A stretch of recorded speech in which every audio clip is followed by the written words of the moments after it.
manusia nanti ketika mereka dihisap oleh Allah itu dibagi menjadi dua, ahlul afiyah, ahlul musibah. Ahlul afiyah itu siapa? Orang yang jarang diuji dengan sakit, orang yang jarang mendapatkan ujian dalam kehidupan, jarang mendapatkan kesempitan. Namanya apa? Ahlul afiyah. Ada yang kedua, ahlul musibah.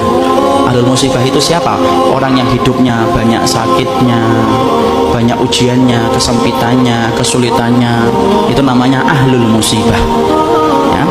Ketika mereka dihisap oleh Allah Subhanahu wa taala, dihisap oleh Allah Subhanahu wa taala, Allah kemudian menyampaikan bagi dua, ahlul afiyah dengan ahlul musibah. Kemudian Allah berfirman, "Uhsub." Hisap itu ahlul afiyah, ahlul musibah dulu. Ahlul musibah kemudian dihisap oleh Allah lebih dulu. Para malaikat menghitung satu persatu perbuatannya dan menghitung bagaimana ujian yang dia rasakan dalam hidup ketika bersabar. Kemudian para malaikat setelah mendapati semuanya selesai, mereka lapor sama Allah, "Ya Allah, ahlul musibah tidak tersisa dari dosanya kecuali sedikit, dan mereka mendapatkan pahala yang besar karena mereka bersabar atas segala musibah yang Kau berikan dalam kehidupan di dunia."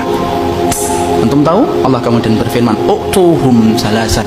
Kasih mereka tiga perkara: khairan, mangzilah, dan afiyah. Khairan, beri mereka kebaikan. Kebaikan kalau di akhirat apa? Surga. Beri mereka yang kedua, mangzilah.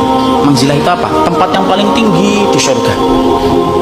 Tempat itu tidak bisa diperoleh dengan sholat, tempat itu tidak bisa diperoleh dengan sedekah, tempat itu tidak bisa diperoleh dengan haji dan umrah. Tempat itu hanya bisa diperoleh bagi orang yang mereka diuji oleh Allah dalam hidupnya dan dia bersabar.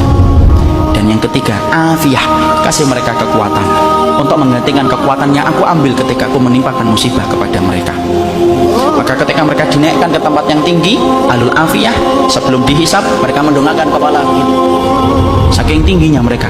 Dan ketika mereka melihat kedudukan ahlul musibah semacam itu, mereka sebelum dihisap berkata kepada Allah, "Ya Allah, kalau kami ngerti di balik setiap ujian seberat ini Engkau mengganti setiap kesulitan mereka, tolong ya Allah hidupkan kami lagi, lalu kasih kami ujian, potong-potong daging kami, daging-daging yang kecil, kami sabar untuk merasakan itu sampai mati, supaya kami mendapatkan tiga yang Kau janjikan kepada ahlul musibah, saudara-saudara kami."